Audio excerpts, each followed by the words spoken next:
Howdy folks, it's Tom, your frugal prepper. So, looking at my short bed, my 20-foot bed, I planted corn on this side, and down here at the end was white corn, did not germinate. The ladyfinger corn at the other end did not germinate. But the golden Putnam corn did germinate. I got my plant spacing off a couple of times. I'm supposed to be alternating these. Something stepped on this one. It's supposed to be going like boom, boom, like there, and then back over there. And I accidentally planted another one here. It's still early enough that I may fix this spacing. I don't know, I may just let that go. But I'm going to go ahead and fill in on the ends with more of the golden Putnam corn, which looks like it had a 100% germination rate. This one on the end, I'm not sure. That might be that hybrid white corn.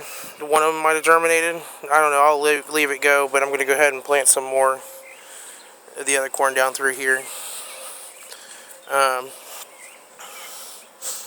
course, the farmer's corn around here is quite a bit taller than that already. I got this in a little late, but I don't grow GMO Monsanto corn, so it always takes a little bit longer. These are the gourmet green beans. They're all doing good.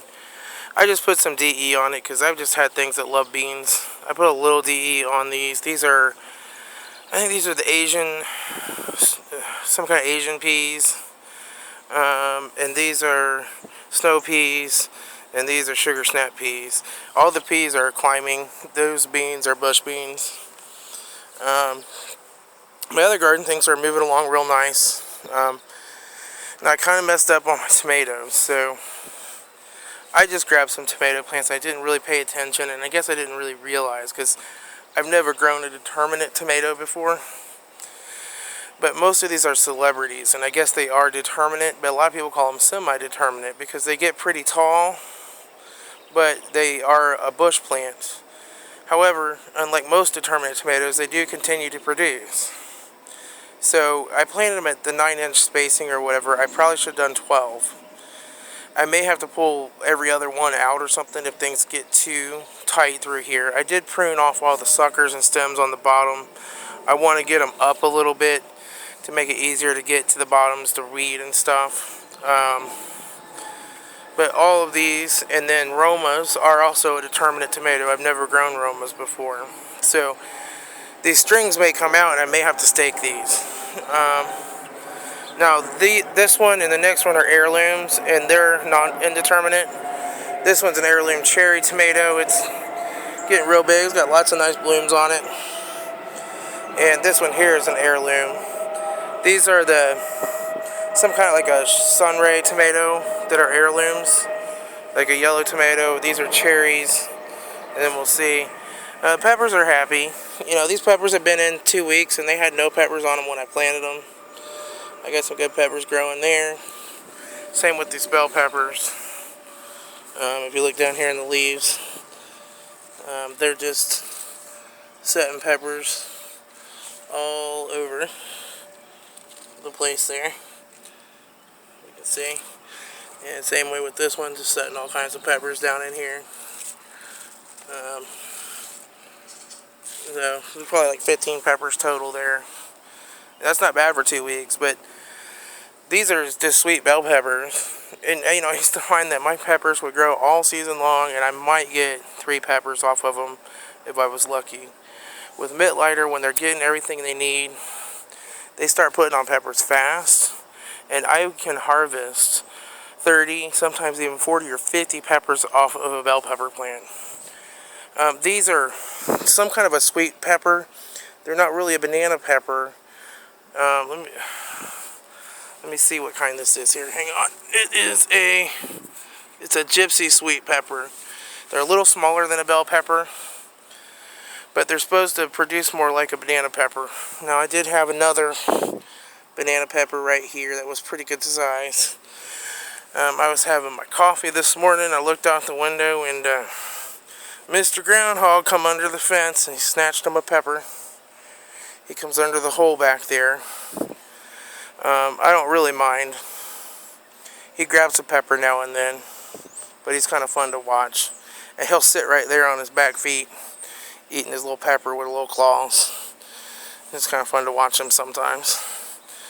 But I think he knows he better not take too much out of my garden, or he'll end up in a cage getting taken away to be shot like his mother. His mother got too greedy. These are the lima beans. I've been keeping some DE on them. All this damage here is damage from before, from the ant infestation. New leaves are looking good though, and they're getting bigger. Got a couple of late starters down there. That's okay. If the late starters don't get up and going soon, I might pull them. But they're all starting to get up to climb the strings. These are the soybeans. They're all pretty happy. Only a little tiny few holes in a few of the leaves. I sprinkled a little DE on them. And these are the squash. They've gotten a lot bigger.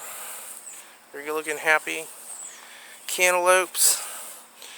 I'm just looking here to see if I've had any female blooms set. So far I'm looking at all males, so I'm not setting any fruit yet. Pickling cukes, you can see they're just full of blooms too. That pickling cucumber's real happy. These are two middle ones, a little less happy.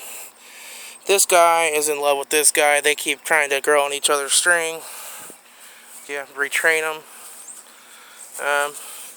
This guy's a little wilty. He's got a little transplant shock. This is a straight 8 cucumber. I transplanted him yesterday. This is where my other pickling cucumber died. But we're just going to give him some time. And right in here, I had another seedling for the icebox watermelon. Started inside.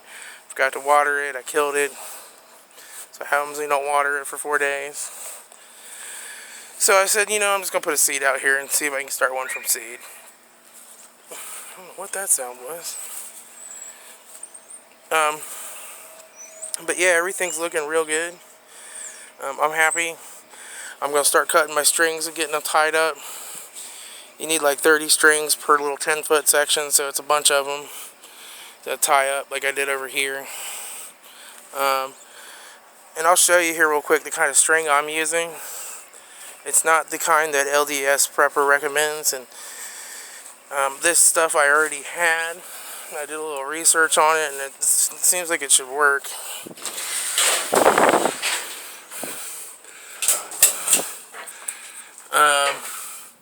It's this stuff right here. Let me get it out here. This is a wire pulling string. I got this I think at Home Depot or Lowe's from when I used to pull cable. And it's got 210-pound tensile strength. It's like UV resistant. It's mildew and rot resistant. And there's 6,500 feet in here. No idea how much I paid for it, but I had it. So that's what I've used for all my strings. But you want to stay away, I guess, like what LDS says, stay away from the cheap, like polybaler twine stuff at Lowe's and Home Depot, because it has a tendency to break. So we'll see how this works. We'll see how it works out. I did clean up my shed a little bit.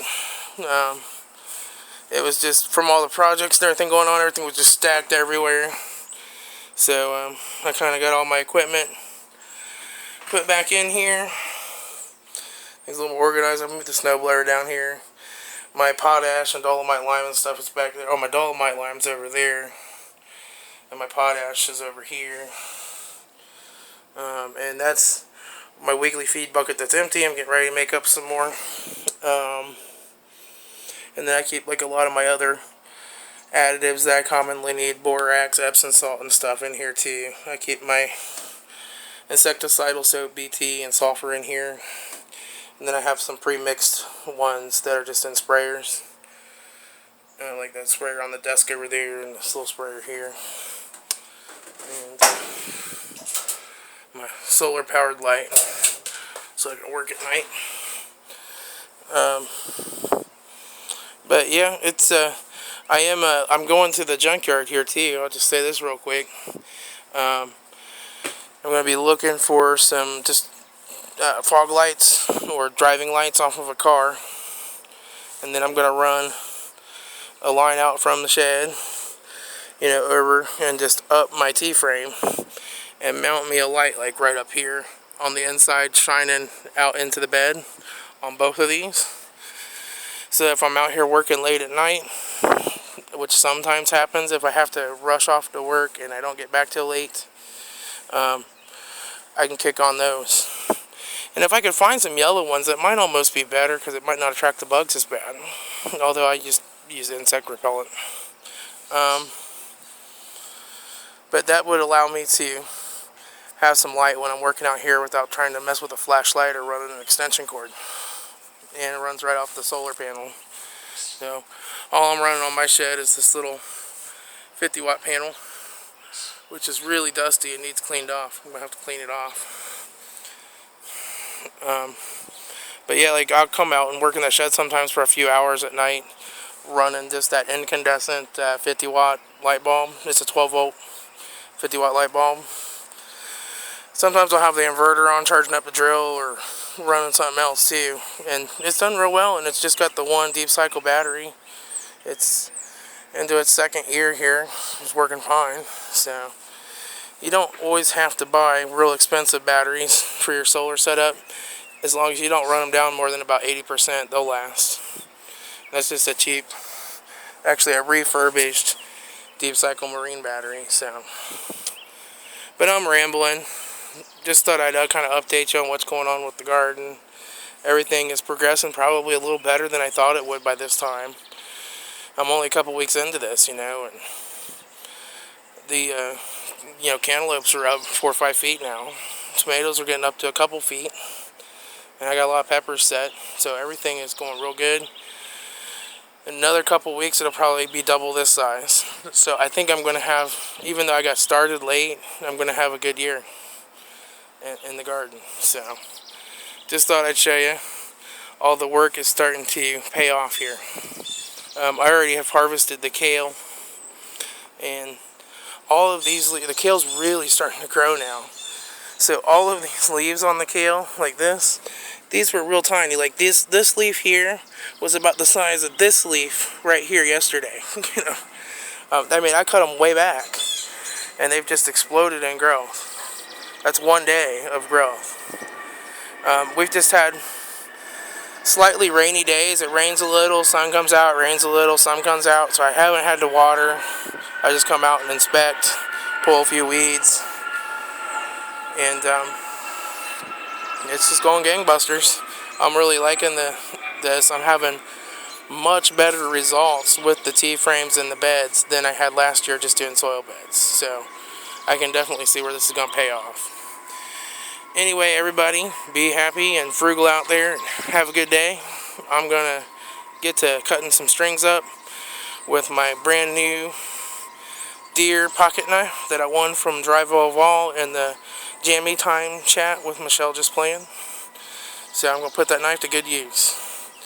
Alright, everybody, I will talk to you later.